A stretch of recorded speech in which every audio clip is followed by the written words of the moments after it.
আসসালামু আলাইকুম সবাইকে। আজকে সকাল থেকে এত বৃষ্টি হচ্ছিল যে সকাল সকাল নাস্তা খেয়েই সবাই বৃষ্টিতে ভিজার জন্য বের হয়ে গেলাম। সবাই মিলে বৃষ্টিতে ভিজছিলাম আর সেই ছোটবেলার কথা খুব বেশি মনে হচ্ছিল, মনে হলো যেন শৈশবে ফিরে গিয়েছি।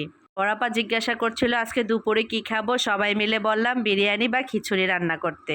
গরুর মাংস দিয়ে জাল জাল করে আপা বিরিয়ানি রান্না করেছে দুপুরের জন্য। বড় একটা পাতিলাতে আপা অনেকগুলা বিরিয়ানি রান্না করেছে, যেহেতু আমরা মানুষ অনেক বেশি সবার জন্য। বিরিয়ানিটা মাসাল্লাহ অনেক বেশি মজা ছিল। বিকেলে সবাই বলছিলাম হালিম খাবো, আমাকেই বলছিল রান্না করতে, তাই আমি ভাবলাম যেহেতু সবাই বলছে হালিম রান্না করে খাওয়াই, সবার জন্য হালিম রান্না করলাম। সালাদ দিয়ে সবাই একসাথে বসে খেলাম, মাসাল্লাহ হালিমটাও অনেক বেশি মজা ছিল। তারপর বাচ্চারা সবাই বলছিল আইসক্রিম খাবে, আইসক্রিম খেলো। রাতে সবাই আর ভাত খায়নি, সবাই বলছিল নুডলস চপ খাবে। এই চপটা বানিয়েছি, এই চপটা আমার হাতে অনেক বেশি মজা হয়, তাই সবাই বলছিল প্লিজ এই চপটা বানিয়ে খাওয়া। রেসিপিটা যদি কারো লাগে আমাকে কমেন্ট করে অবশ্যই জানাবেন। আল্লাহ হাফেজ।